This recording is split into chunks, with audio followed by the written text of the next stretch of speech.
What's cracking, fam? T Money down in the dungeon. Got another, I'm fucking covered in cat hair. Got another few minutes to do an update. Oh, Pipsina! Hello, my love. You come to say hello to my friends. Yes, it's been so long since your dad's done videos. Especially with your baby girl in the video. Can you see Pipsina? Baby, where the girl? You're so shy. Where the camera shy? What do you want to do, my love? Come get rubbies. Oh, she goes away. Well, anyways, that was Pipsina. I know you guys remember Pipsy from the old video. She's getting old now. She's 11. 11 years old. So sad. Time goes by so fast. I love that cat more than anything. But anyways, so, yes. Oh, we got little Mr. Rattlebones on the wall over here. Rattling because the fan is going on. There's Mr. Rattlebones. And yeah. Oof. Sorry, guys. So, anyways, how is everyone doing? Saturday night, I think. Camera's gonna fall. Hold on a second here. Okay, there we go. So yeah, Saturday night. Almost fell off my little roller stool here, and I got hair all over me. Anyways, ugh, Tipsy, fucking everything up. So I wanted to do another collection update because I had a few minutes to do one. Oh, this camera's all fucked up now too. All right, it's good enough, right? Cool. All right. So yeah, just grabbed another stack of random movies, and I said, "What the fuck? Let's go for it." I had the itch to do another video, so I'm so bummed because I found this pack of high chews on the table. I was like, "Sweet high chews! I fucking love high chews." Of course, my brother picks out all the good ones and leaves only grape, which are everyone's least favorite flavor. No one likes grape. I don't know anyone who loves grape, especially grape flavor. I like grapes, but grape flavored candy, not my thing.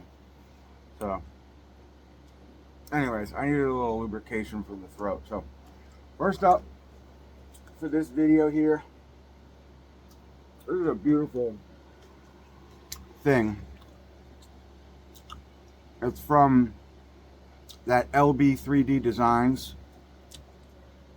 also known as Evil Entities. Although this one doesn't say Evil Entities on it, but Mr. Madman Mars, and of course Galen as Betsy, chick from the Dawn of the Dead. And actually, true story, this got lost in the mail. So the dude,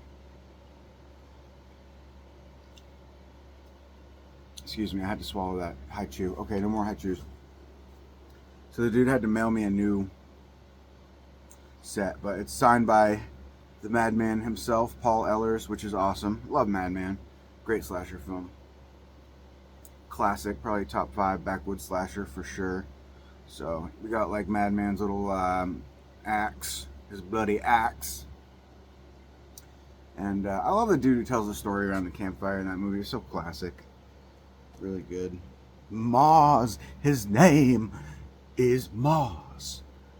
Madman Mars. Anyways, so that was cool. It's nice to finally get it because it was all lost in transit for months.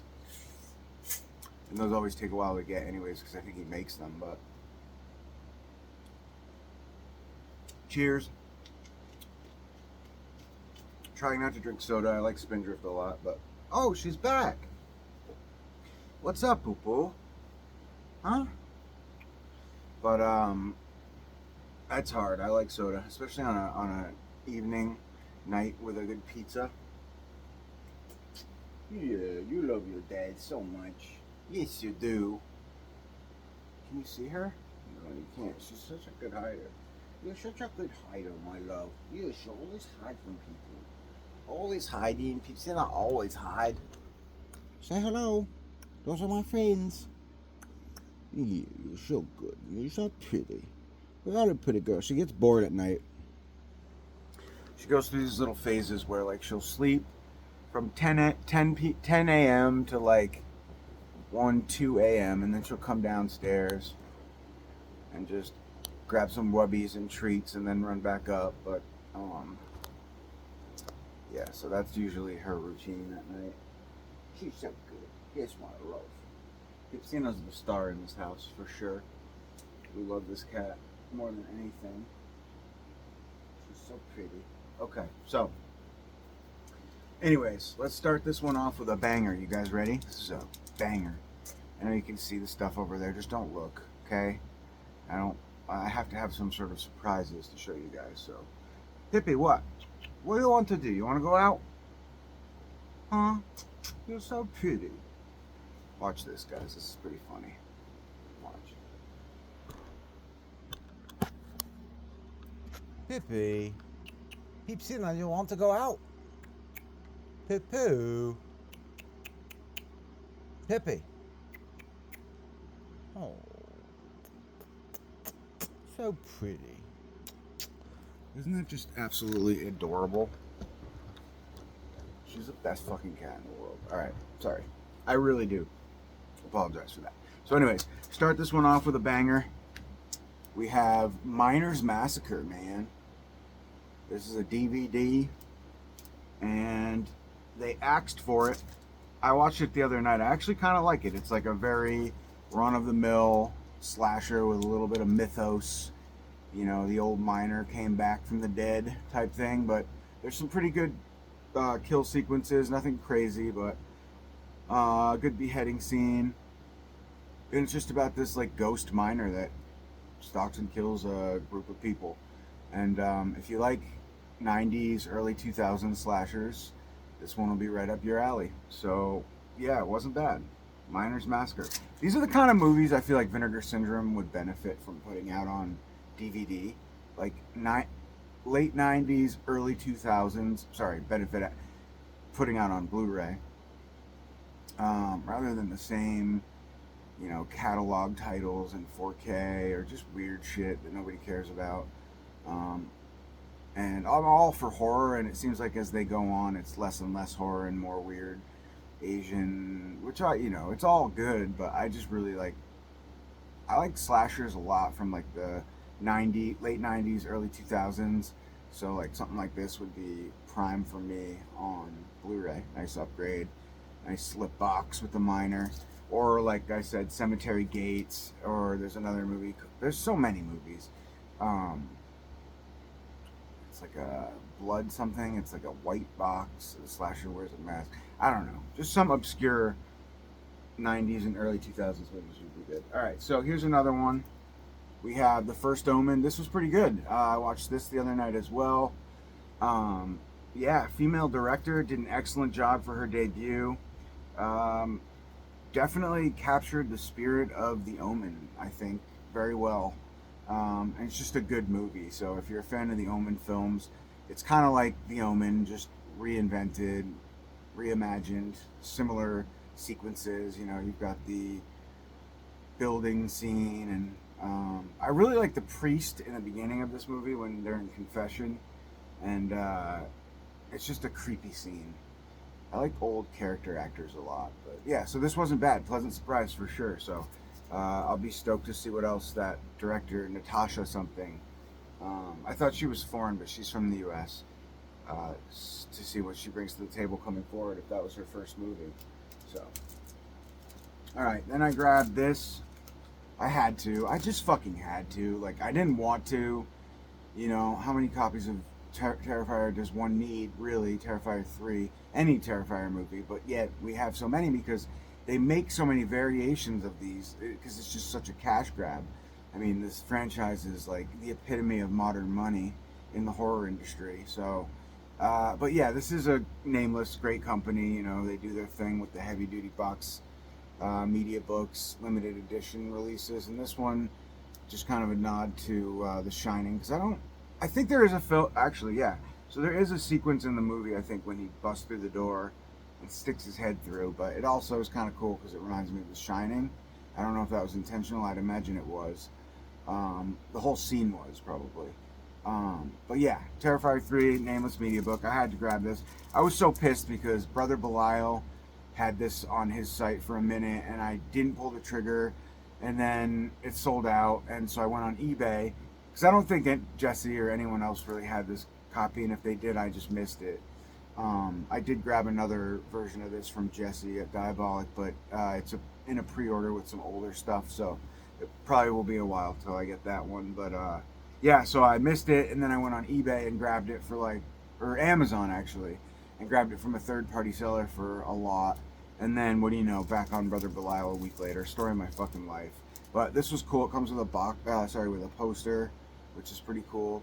That Christmas scene. They actually did another cover, I think, of that poster on here. So I don't know. If you guys ordered this, did you get a poster with yours, or was that a bonus for paying top dollar on Amazon for it? But yeah. I talked about Terrifier 3 in my last video a little bit, so no need to go on that. But beautiful release here of a beautiful film. Gene Rollin, Iron Rose, Grapes of Death. Those are probably my two faves. Of course, all the vampire movies that he did are great too. But I had to snag this. It's just a beautiful indicator box set, and you have all, the booklet comes with it, and then the little disc thing. And I think it's smart for a company these days to do a Blu-ray release that's nice and a 4K release. While I would prefer to have a DVD Blu-ray combo pack, it's definitely a nice way to stretch out your film and get maximum bucks for it. So, because you hit all the right, the Blu-ray collectors, the 4K collectors, whatever. But yeah, just indicator. I like this line. I don't really know what it's called. I guess I'd call it the Gene Rollin line, because he's been, they've released a bunch of his films. We really need Grapes of Death. I'm hoping that comes out before the end of the year. I don't know why they wouldn't release that one. I love it. It's so good. It reminds me of The Living Dead at Manchester Morgue. It's got that feel. And Gene Rollin is just amazing, man. He's got a very unique, surreal, visual style. And this movie, the plot of this movie is, ridiculous. It's, about a couple that meet, and they go for a date, and they end up walking through a cemetery. And the whole movie literally takes place in the cemetery. And nothing really happens, just drama between the two, because they get locked in the cemetery, and then they're anxiety sets in and fear. But he's able to take a very bland plot and just make it so entertaining and just visual, and it's creepy and atmospheric, and it's a great film. And there's this weird clown that's randomly passing out flowers in the cemetery, and then she goes kind of batshit crazy. So it's kind of like a study on fear and anxiety and what that can do to someone. But a great movie, and I'm really happy we got such a beautiful release. Honestly, the 4K, it didn't blow me away. It's very grainy, probably because of the source materials. I'm not really sure. I'm not a master on any of that, but when I get movies like this, I'm happy to own it, obviously, on this beautiful release. But when I see a transfer that just doesn't kill me, I get kind of disappointed with spending so much money on, because it's really a gamble, man. It's you don't really know, unless you know a lot about film and what to expect. You don't know how the film's going to look a lot of the time. So I appreciate Indicator. They always do a great job, I'm sure. They did the best job they could with whatever they had. But yeah, I was hoping for a little bit of a cleaner picture with that one. But still, great release, great film. So check it out if you haven't seen it. And don't expect to be jaw-dropping action craziness like a fucking John Wick style movie by any means. It's just very unique and it's in its own way. Totally weird. Alright, so got a couple slashers here. Gotta do the padded media book thing, love it. Pan Man, never seen this one. Slasher movie with a ridiculous dude who wears I don't know, I think it has something to do with the restaurant industry. Maybe he's vengeful cook or something, and he takes revenge on some kids, or some people that killed his wife, I think is the plot in this one. But it's just a straight up slasher movie from 2010-ish area. I'm just gonna kind of stroll through all these. These are padded media books I got from Brother Belial. Trapped, Webcam Massacre, so another slasher movie. Countdown. Haven't seen this one ever. A lot of these films have alternate titles too. These padded media books are deceiving because they have like a different name. So, but looks to be like a crazy vampire movie. So, if you guys have seen this one, let me know your thoughts on Countdown.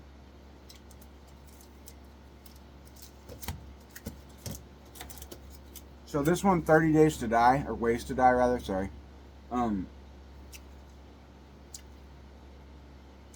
Yeah. Sorry, I lost my train of thought. Another slasher movie.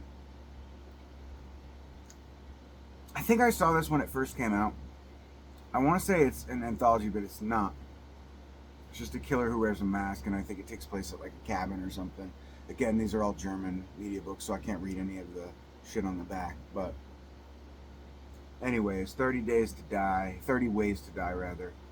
So I'll have to revisit that one. Slasher movie from a few years ago. Here's a couple that I've never seen. Actually, I think I have seen Plain Dead, Zombies on an Airplane. Cheesy, low budget. But I want to check this one out again for sure. That's why I picked it up. And then Hansel versus Gretel. This is just another variation of the classic fairy tale from, I think, mid-2000, 2015-ish area. So, yeah. Not the, well-produced, folky horror Hansel and Gretel from a couple years ago that was really good.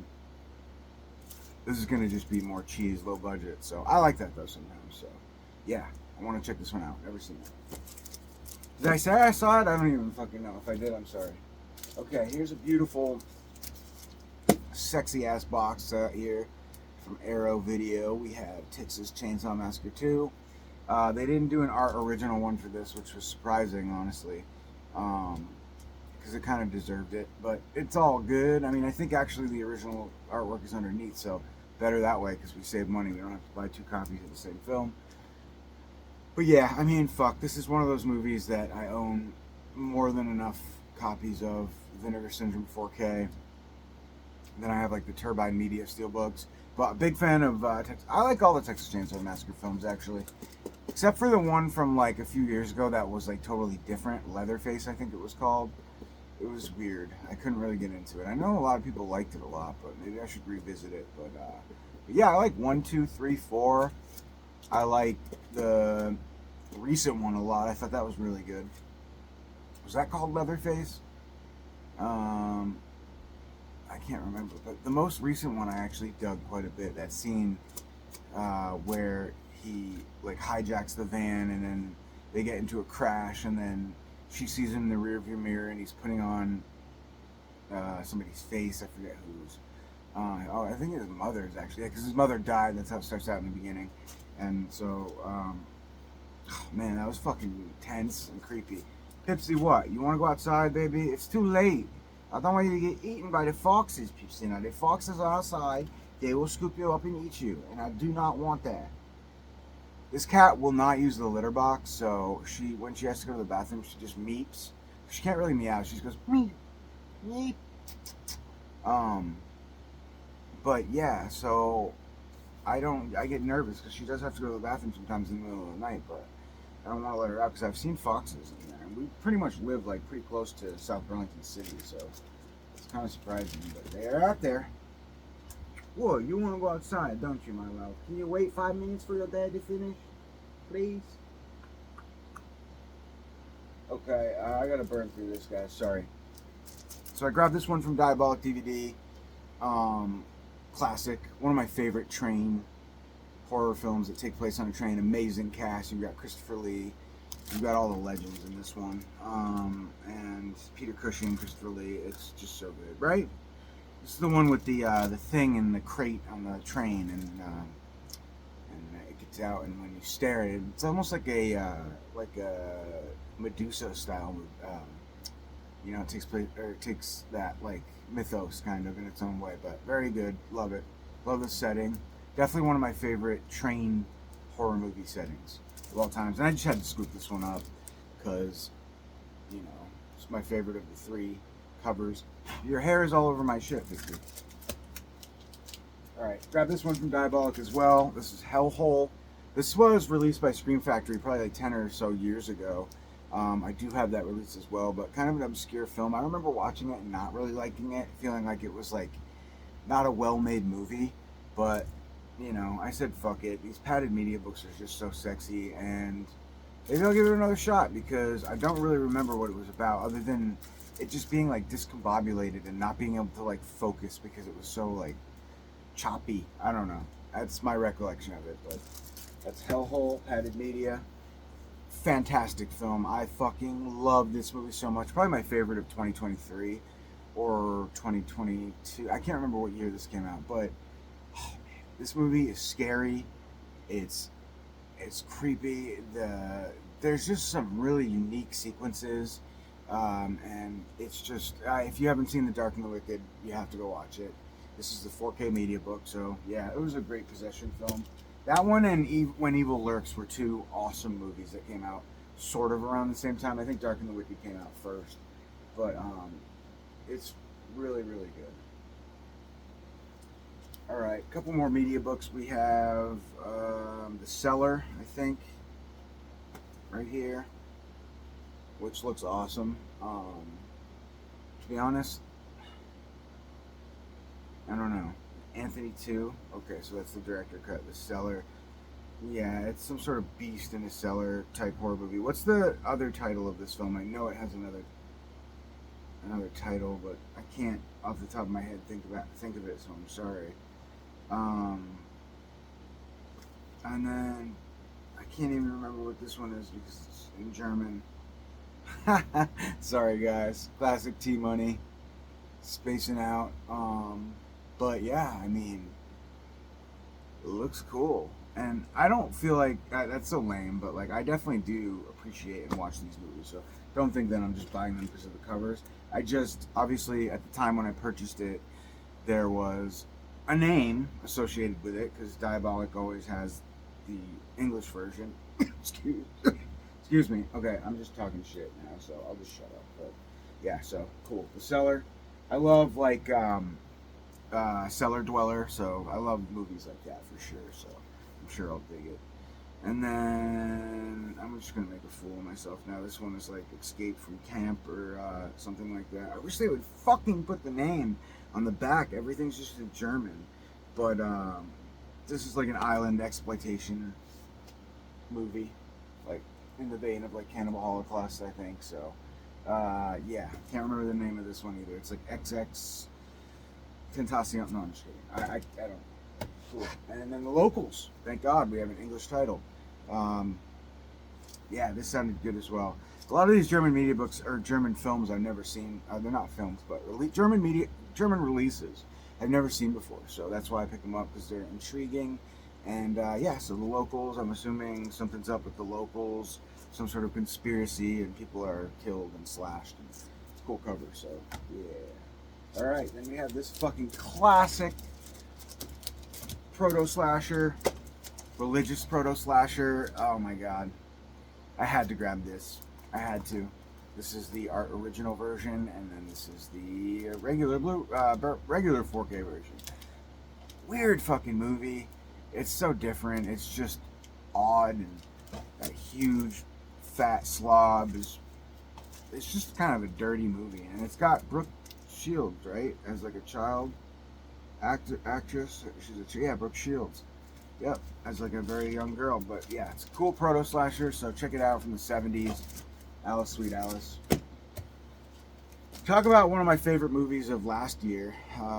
This was so good. In the Violent Nature. This is the 4K German media book. I don't think I showed this off in my last update, but I love this movie so much. Had to grab the media book. A lot of people didn't like the POV thing. I admit, like, some sequences were a little drawn out. It's like staring at the back of the dude's head. But I was so entertained the whole time that didn't even dawn on me. It didn't bother me, like, at all. I get it. But, man, the kills in this movie, phenomenal. Best kills I've seen of last year. The fucking head through the stomach scene was insane. There were a lot of really badass kills in this movie. So, yeah, man, I liked it a lot. I really hope they do a sequel. And I love the mythos, and I love the scene where he takes his mask off, and he's just like, I don't know, handicapped or something's wrong with him. Obviously, he's like a mutated, like Madman type thing, but even worse. And his eyes were so cool. Like the practical effects that they used, all practical effects for all the kills. This movie rocked. It was so good. I almost want to watch it again tonight because I forget how a lot of people were killed in it, and I remember all the kills just being phenomenal. Yeah, man, I hope they make a sequel. It's good. Really straightforward, classic.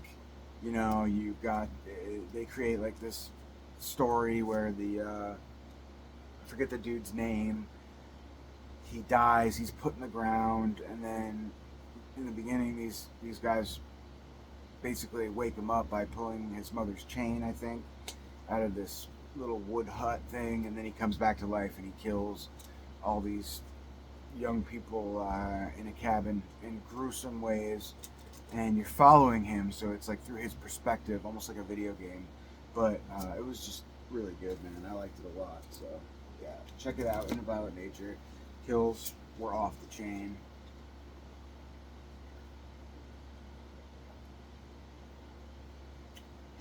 All right, I'm gonna burn through these last two stacks because I know my cat wants to go out. Arrow video release of Deep Blue Sea in 4K. Awesome. I remember enjoying this. Just a fun late 90s Jaws ripoff style movie. Hokey shark killing movie. And you've got LL Cool J's in this, so fun. There was another killer shark movie that came out right around this time that I think was a little better, and I can't remember the name of it, but Deep Blue Sea, not bad. It'll be interesting to check this out again, because the CGI, I'm sure, is pretty dated now. Alright, I grabbed this one from Orbit. Four-sided triangle. This is that new Hammer line. I mean, they're just putting out some classic fucking hardcore Hammer titles. I love how the actual companies now are stepping in the ring and they're like, all right, we'll handle this. Like Lionsgate, they're like, nope, you're not getting this movie. We're releasing it only now. Hammer, which is beautiful, although these guys are selling to other outlets, which is totally fine. I don't know what I was talking about there, but yeah. So four-sided triangle. This is a Hammer restoration, and I know they always do a fantastic job. So yeah, I don't know if I've ever seen this movie. So it's 1952, early Hammer. Check it out. I'm sure it's like a sci-fi horror movie type thing. Another beautiful release from Eureka. We have Terror in the Fog, the Wallace Creamy collection, I guess. We have Yellow Snake, The Strangler of Black Moon Castle, The Mad Executioners, The Monster of London City, and The Racetrack Murders. I love when I get a new box set from a director that I'm not really familiar with, and I get to just watch, 4 films on a beautiful new release, and that is precisely what I will do with this Masters of Cinema series collection from Eureka. So awesome. Terror in the Fog, The Wallace Creamy. If you guys are familiar with that director, let me know. Alright, finally one I can speak on a little bit more. This is Nosferatu. Saw this in theaters. I thought it was great. Very atmospheric. A unique spin on Nosferatu, and just a very dark film. My favorite scene in the movie was definitely when Harker, I think that's his name, is Jonathan Harker. He's on his way to the castle in the beginning, and all of a sudden he sees these gypsies. They take his horse, so he has to walk the rest of the way to the castle. And in the middle of like a dark night in the woods, these horses appear. And in the theater, man, it was so like, the sound was amazing for that scene. It was just really good. And it's a classic scene, so they had to incorporate it into the film, and I thought that he did an excellent job. Um, reimagining that scene, I guess, for this movie. And I really like the shadow effects that they did in it as well, like Nosferatu's hand, kind of like he casts his hand forward, and then you see like his shadow. I don't know, how he flies basically. Just some unique imagery with that for sure, with the shadows. So overall, I liked it. I liked the ending. I thought it was a very like dark art. It was very like artsy, beautiful ending, honestly. And I liked the Nosferatu look. The mustache was a little weird, but I guess it fit the version of the character. But I definitely still love the classic Nosferatu by far. He's my favorite, and I also like the Nosferatu from the '70s with what's his name. I like that look a little bit more. This one, they tried to do something different, and it was cool, but to me, it just doesn't match the classic Nosferatu look. But it was a good film, obviously. Honestly, it was good. All right. So I was gonna watch this last night, but I ended up watching something else. I ended up watching another movie that I'll show you in a second. But this looks fun. I saw you in your horror movies. Who's like the indie king? He's always picking up indie horror, so I get a lot of ideas from him. But Desert Fiends, this looked good, kind of like a Wrong Turn, Hills Have Eyes ripoff, probably cheesier and hopefully not funnier. I don't like a ton of humor, and it looks like they're laughing on the cover, so I don't know. It just takes away from the seriousness of a film, in my opinion, when they're watching horror. Like, there's a good balance for sure, but when it's overly hokey, I guess if you're going in for that, then fair enough. But yeah. So, anyways, saw this one the other night as well. It took forever to get this. So my brother and I went to Salem, and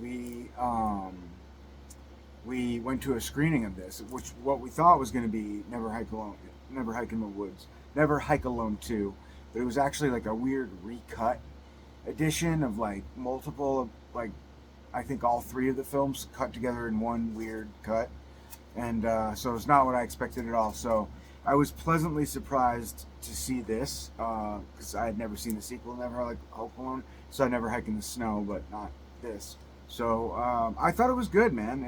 I thought it was good. There were a lot of action-packed kill sequences. The cast was solid, of course. Tom Matthews. I feel like Tom Matthews is really annoying in Return of the Living Dead. I'll just say that. But with the other guy too. Like together, they're yelling and screaming. Kind of drives me nuts. But he's not a bad actor. He's very cheesy, I guess. I'm thinking of his Friday the 13th film as well, but definitely more serious in this one. And just all in all, it was fun, man. I liked it. I thought there were good kills. The plot was good, so kind of picked up where the first one, I guess, left off with the Kyle Out guy coming back. But yeah, so it's good for the most part. I liked it. This was a fun little anthology film from Sabrosa SRS Studios, Uncle Sleezo's Toxic and Terrifying TV Hour. These directors I like them. They're like up and coming, and I think they've got something new in the mix. So I'm stoked. But this is kind of a fun little anthology film. I really like the guy on the front there who kind of introduces the films. Great character actor.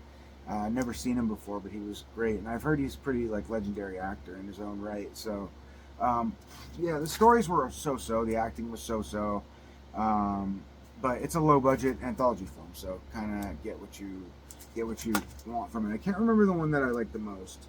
Enjoy an evening of truly terrifying tales of terror with your favorite host. Yeah. Yeah, it doesn't say like what they are, but there's one like I think werewolf one is the first one. And I'm just drawing a blank on the other ones. I think one of them has a doll. But I should watch it again, honestly. A lot of these movies I pass out when I watch, but I've seen it twice. I'm just drawing a blank on all the stories in that one. But I just remember the acting being pretty cheese in the first one. But they try, It's like a indie, like I said, low-budget film. I had to pick this one up just for the cover artwork. It's just a Blu-ray. I don't know. Does Salem slot have a 4K? I think it might. Incredible film. but I just picked this one up for that really cool cover artwork, I thought. So I don't know if this was a Best Buy release exclusive, but got it on eBay for like 20 bucks. So, yep, I had to snag it. All right, and I just wanted to say something real quick here.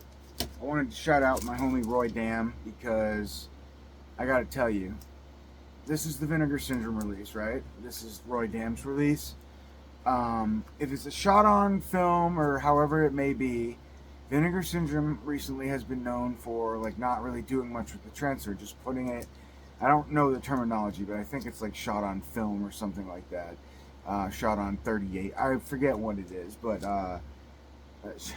8mm. I don't know. But anyways, if Roy Dam puts out a version of that film, just check to make sure it's shot on video, because chances are Vinegar Syndrome is going to give you a shitty transfer because they don't do anything with it. And then this guy, I don't know how he does it, man. He doesn't have like source materials, but he makes it look better. And I can tell you from watching both of these, Roy Dam's release looks a hell of a lot better. So I'll be watching this one going forward. It's a fun film, just a snow ski slasher. I liked it, so had to grab it.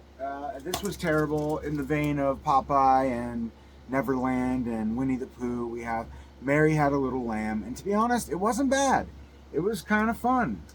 Stupid slasher with some good kills, and it's just about this demented mother whose demented son, deformed son, wears this lamb mask. Or is he a lamb? I can't even remember. And he just goes around stalking people and killing them. A radio host and her crew set out to discover the truth behind the legendary disappearances in the town for a true crime show, so they incorporated that in.